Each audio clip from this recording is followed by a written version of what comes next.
The complete works of Swami Vivekananda, My Plan of Action, an address by Swami Vivekananda at Victoria Hall, Madras in 1897, Part 6. What is my plan then? My plan is to follow the idea of the great ancient masters. I have studied their work, and it has given into me to discover the line of action they took. They were the great originators of society. They were the givers of strength and of purity and of life. They did most marvelous work.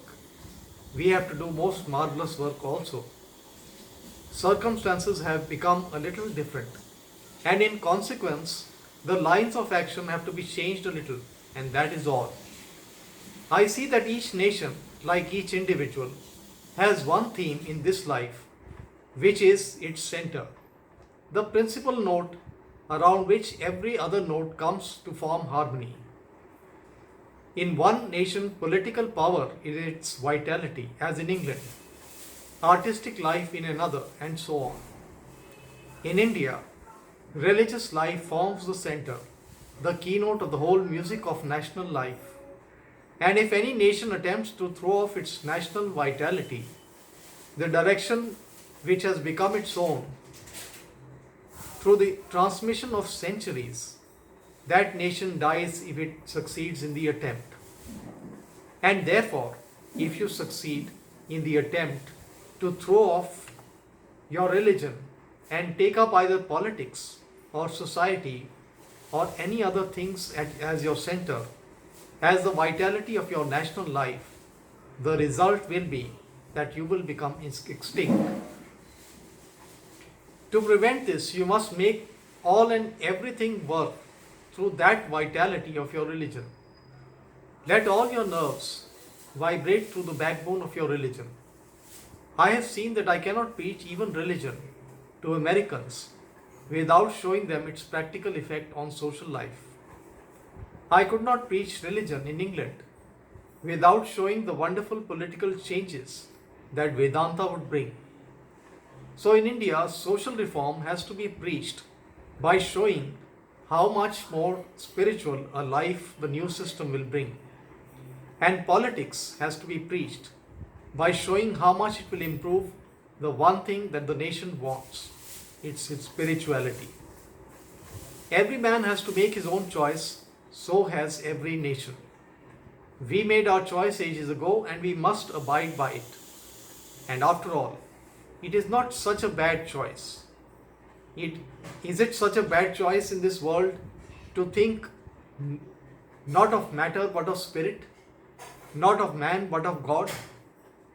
That intense faith in another world, that intense hatred for this world, that intense power of renunciation, that intense faith in God, that intense faith in the immortal soul is in you. I challenge anyone to give it up. You cannot. You may try to impose upon me by becoming materialist, by talking materialism for a few months. But I know what you are. If I take you by the hand, back you come as good theists as were ever born. How can you change your nature? So every improvement in India requires first of all an upheaval in religion. Before flooding India with socialistic or political ideas, first deluge the land with spiritual ideas.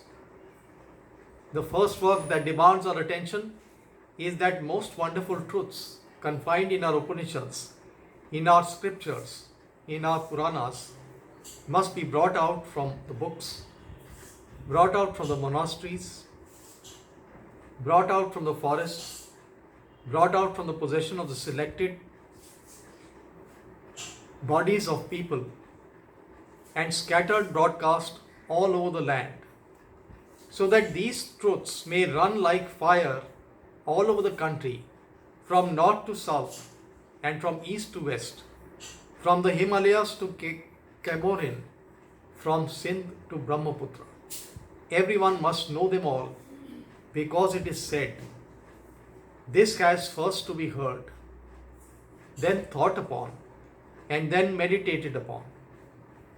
Let the people hear first, and whoever helps in making the people hear about the great truths in their own scriptures cannot make for himself a better karma today.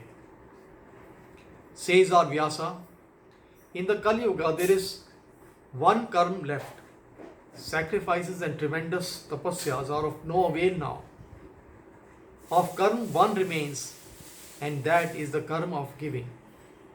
And of these gifts, the gift of spirituality and spiritual knowledge is the highest. The next gift is the gift of secular knowledge. The next is the gift of life. And the fourth is the gift of food. Look at this wonderful charitable race. Look at the amount of gifts that are made in this poor country. Look at the hospitality, where a man can travel from north to south, having the best in the land, being treated always by everyone as if he were a friend, and where no beggar starves so long as there is a piece of bread anywhere.